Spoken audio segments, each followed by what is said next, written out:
Hello, everybody. It's been a while since I've done a vlog, and I felt like if I didn't get this off my chest, I'm probably never going to record this.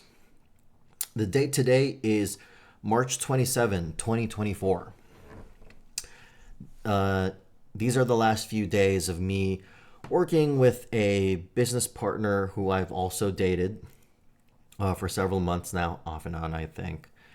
But it was always going to be I kind of knew that it was going to be a long process to date this person, but at least I had been given notice that this was probably going to take a while. And honestly, if you're someone like me who has created content that talks about the value of time as much as personally valuing time and knowing the effects of life and love and all those wonderful things of appreciating the present moment, you know that it's not always true that good things come to those who wait, because it's very contextual as to when waiting makes sense. If the treatment within a given relationship is very one directional, you would honestly be wasting your time hoping someone changes in your favor, unless there was that hope and potential that you know for a fact grows into the flower of opportunity, which you yourself gains a reciprocal treatment for all the love that you convey. Now, this business partnership that I'm in is ending in a few days. This was something that I kind of subsisted off for like several months now. In addition to my own income, it was very easy. I automated the system. It was largely just marketing on a platform and just quickly hashing it out every day.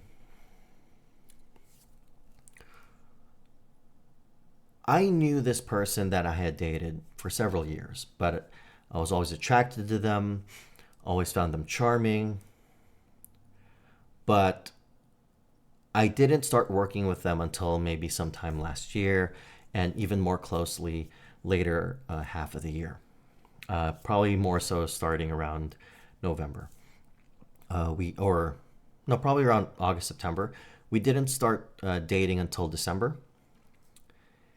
And initially, it was great. It was sweet. It was a little romantic. But then immediately after the first date, and like a week or two after that, it immediately started getting cold. Texting was fairly ineffective. Any personal questions I'd ask only will be fulfilled if I was talking to them in person. They rarely asked about me. Maybe in the beginning they asked about me for a little bit, but then as time went on, they asked less and less about me. They didn't really ask for my day, how my day was. They had no curiosity in any of the ventures and ideas and things that I was into. It was like, for one, it's very one directional. Two, they always asked about the work that we were doing together, not much of anything else. I would be the one asking about their life. She had 3 kids. I asked about her kids, so she would show me stuff, etc., etc. But it always felt like I was the one seeking and chasing. And even though at the end of the day things were very cordial, very friendly, very trusting, we enjoyed spending time with each other, even in the most mundane things. The lack of true personal communication interest felt like a major betrayal. That the only time that she'll ever feel like she would personally be able to talk to me is in person. Even over the phone, it was okay, but I don't think it was the same feeling, because over text, it was largely cold and very work oriented. I can't subsist off of that. Even if I'm working on a new venture of my own making with other people, you would expect someone that cares to at least show an interest in the other individual. So, right before Valentine's Day, I cut things off. I mean, I'm not to cut things off. I lowered things. No, that was Adobe Creative Cloud. I lowered things to a friendship, and she seemed to open up. She talked about more about herself, life, clarified some of the the fallacies, the lies that she would make up in order to protect herself and her family. And I made a mental note that she was making stuff up to protect herself to other people as much as she was making stuff up to protect herself from her family, about what her life was like. She really valued her personal freedom. And I respect that. But at the same time, even though I did idealize working in parallel with a prospective partner, I did not appreciate how it was all work and nothing really personal happening there. So I felt like over time that she was only dating me because I was significantly helping and providing value on the work side of things. And to be honest, like I did this as a small favor. I started doing this type of advertising work for her and so another friend of hers early last year. And it was such a small thing that I was easily able to do it for a few minutes out of the day, um, every day, or like at least 4 days out of the week. But then it grew to such a level of complexity and effort that it basically became a part-time job.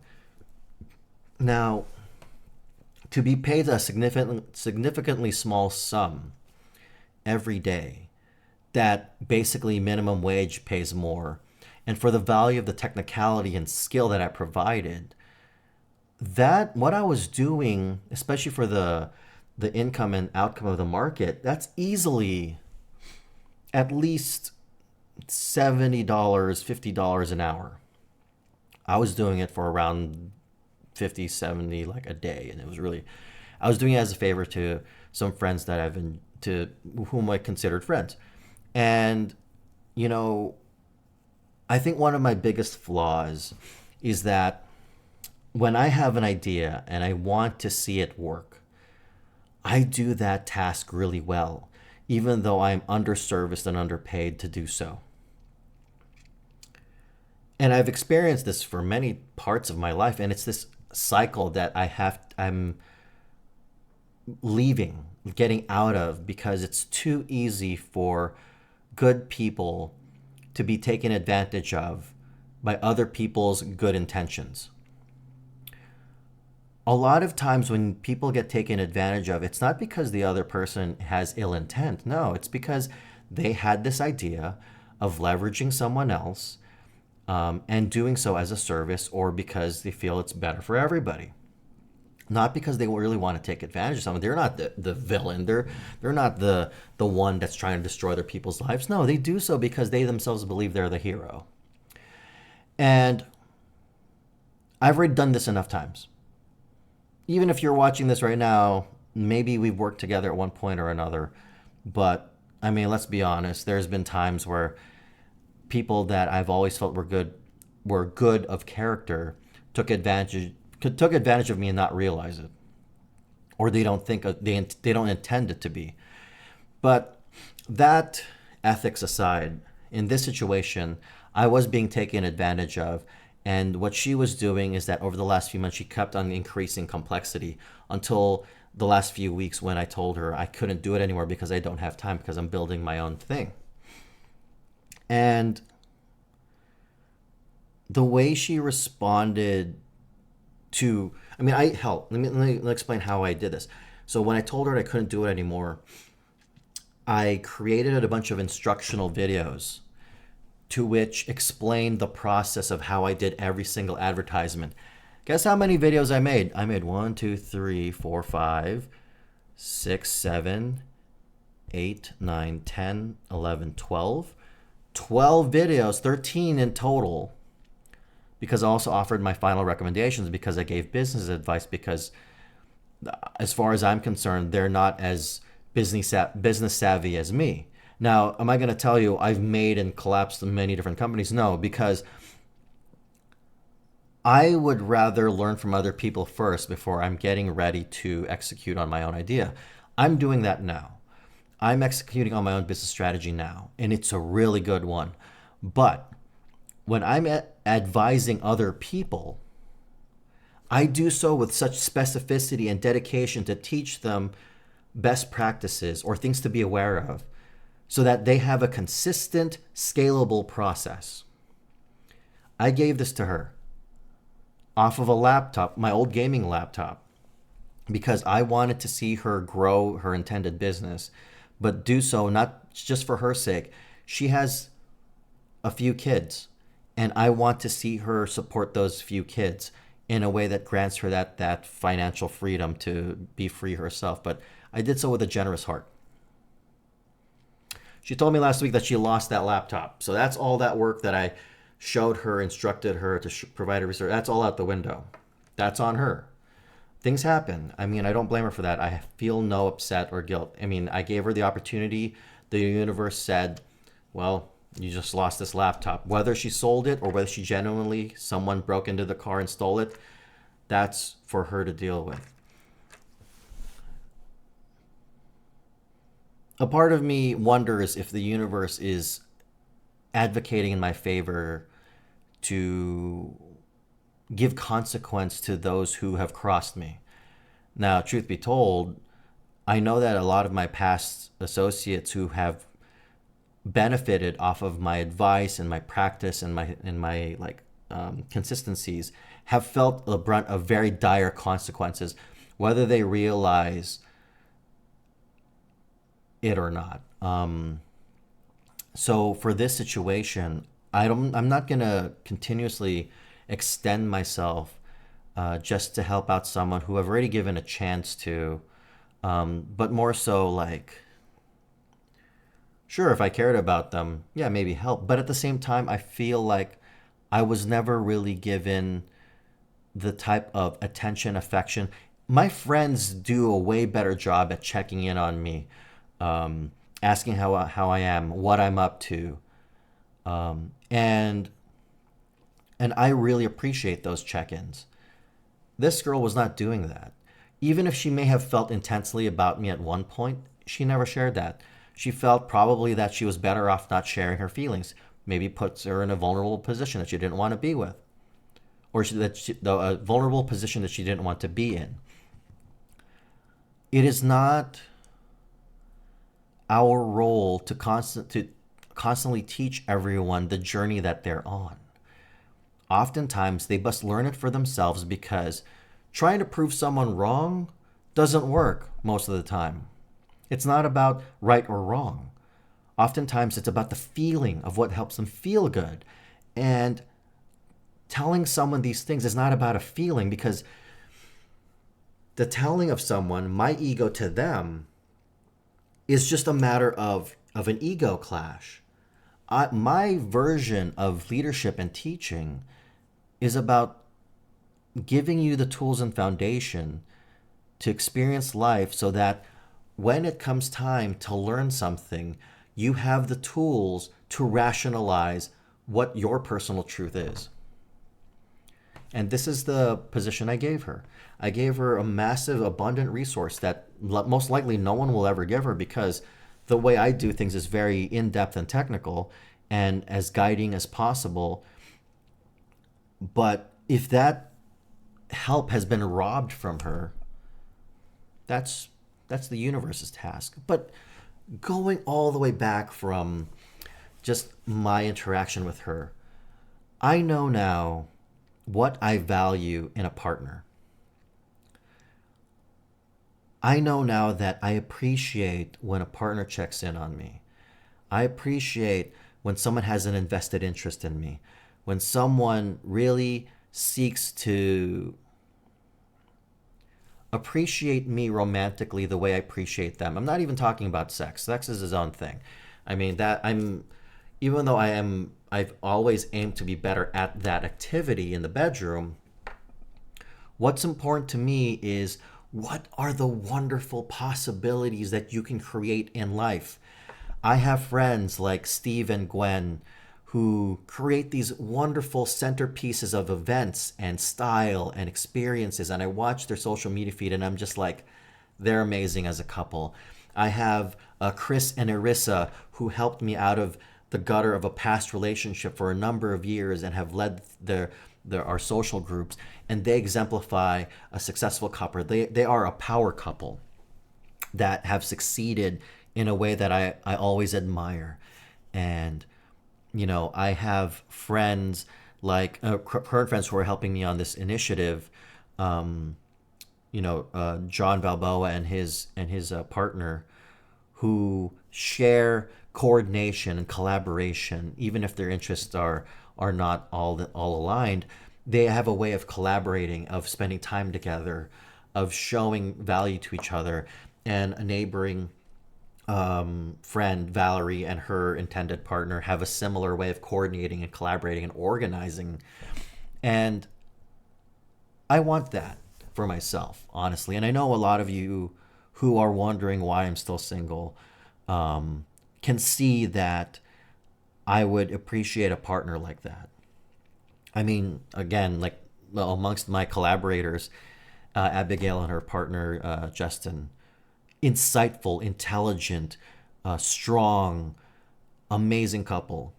Like all of the couples out there that I admire and appreciate closely their friendship, like even Sasha and her husband, Ross, like all of you who have partners, who collaborate, who love each other, who appreciate each other.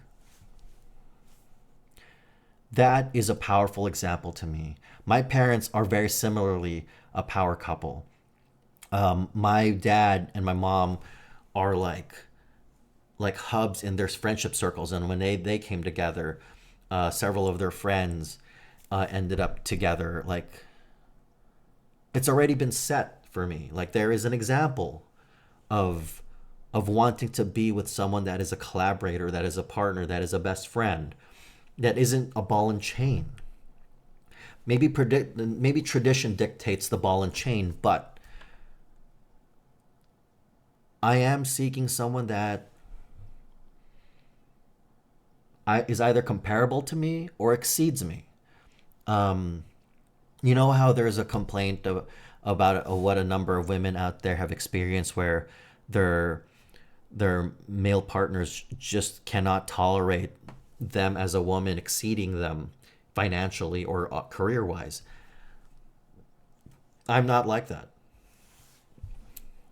You know, I also want to touch on my friend and coworker Mark and his wife, Catherine. Catherine's a doctor, and Mark is a product manager. Um, like in my mind, I can imagine Catherine just being of the higher, occupational level, and Mark product manager. Sure, he does a great job, but there's a different respect with a doctor. Like I don't just dream, I don't just hope. It's what I need in my life to take another step. If you ever go into business and the self-help or the business guru space, I'm sure you'll know of the name Alex Hermosi and his wife Lila Hermosi. They're another fantastic power couple. But if I remember what Alex mentioned, and when he was explaining his story about him and his wife, she was explaining, or he was explaining, how Lila was really the one who really was his rock, because Alex, you know, pointed out to her when he was going through major business troubles, he would totally understand if she left him, um, because things were just going sideways, but she chose to stay with him, um, because she understood his potential. She understood what he's capable of, and that's really what catapulted him and them both together as a couple. Like, holy crap! Like this, that's what I want. That's what I need. I need someone that is succeeding in their own space, whether they realize it or not, but sees my potential, what I'm capable of. And a number of you who watch this already know what I'm capable of.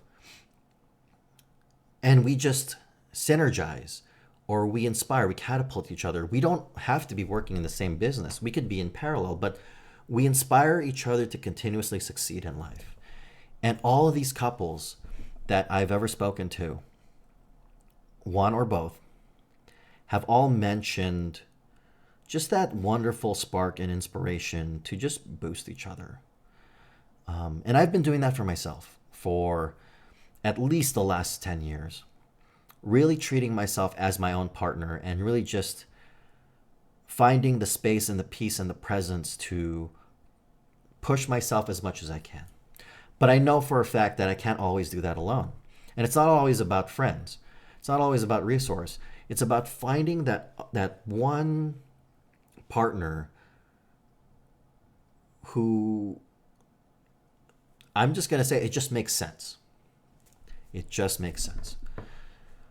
And I just wanted to share this because it's something that's been percolating in my brain over the last few weeks, especially as I'm leaving this one situationship and as I open myself to the future. And really, right now, I'm mostly focused on the work, this initiative that I'm working on. And I'm not going to go in depth about it, but it's a good one. And my colleagues and allies have shared their thoughts and their ideas, and it's going to synergize. We all believe in it. I've already filed the paperwork, and given a few weeks, it should give us a verdict of our next steps. But it's happening. Things are slowly changing, but I do sense the universe is in our favor, me and my colleagues. And at the heart of it, I would really desire that should love come for me or to me, whether intentional or miraculously, I would hope that for all the romanticism that I live and breathe and do normally, that even my mom knows how affectionate I can be in terms of how I am on a romantic level, of what I would do, what I would show to convey appreciation. A lot of the things that I realize a number of guys out there don't do. Like I remember being a part of this one group, this group that speaks about astrology to each other, and one of the major complaints a lot of the women in there have is their partners or guys that they've dated just don't give them flowers. It's such a small gesture to give someone flowers or something comparable to flowers. Guys don't do that for some reason. But for me, I do that as a normal thing. I even buy my mom flowers like every so often, just on a whim, just to kind of show a level of appreciation to my mom. I give flowers every time I go out on a date with anybody, because that's just who I am. That's the way I show my appreciation through tradition. And I'm not limited to that way. Like, I think from what the feedback that I got from a lot of people who have been on dates with me, whether a date as a friend or an intentional first date, they all wish that other guys treated them the way I do. And I'm not saying this to call out guys who are not doing it enough. I mean, maybe partly that, but ultimately, it's just who I am. It's not to share an inflection of what guys aren't doing enough. I'm not doing as a pure ego. It's just the way that I want to convey my affection to someone who has agreed to spend time with me in that way. But yeah, I really desire to be in a very presence of mind, inspirational power couple scenario type of arrangement, because it's not just about where I see myself going. It's something that I feel I deserve to some degree. It's weird to say I deserve, um, but yeah, it's how I feel. It's my challenge. It's been my frustration. It's been my sadness. I mean, hell, imagine this. I had the notion the other day when I was listening to Michael Jackson's "Music and Me." It's a very old song when he was as a child when he sang this song, when he was part of the Jackson Five, maybe, or maybe he was doing solo as a kid. But "Music and Me" is one of those songs that I play or sometimes sing to myself when I'm feeling very alone, and that the only thing that I really have to comfort me is music. But I thought about like making a music video of that. Just me listening to music with like ear pods or something, walking across like rundown locations and a bridge in the afternoon, and just being illuminated by the light of my phone, listening to Spotify, that song. But yeah, no, it's, yeah, I guess that's really all I wanted to share. And I figured this level of vulnerability as I'm moving from a situationship towards a business initiative to transform the what I feel is a sobering, sad, negative energy into something positive and compelling and something that resonates with my calling. Something I wanted to share with everybody. But if you've gotten this far, thank you for listening. It's been a while since I've done these vlogs, and I appreciate you listening in. So, with that said, I will catch you all later, and hopefully, I'll have some major news in the next month or two as myself and my colleagues build something that I feel personally invested in on not just a opportunity perspective, but also in a ethical and larger than life initiative. So, yeah, I'll catch you later.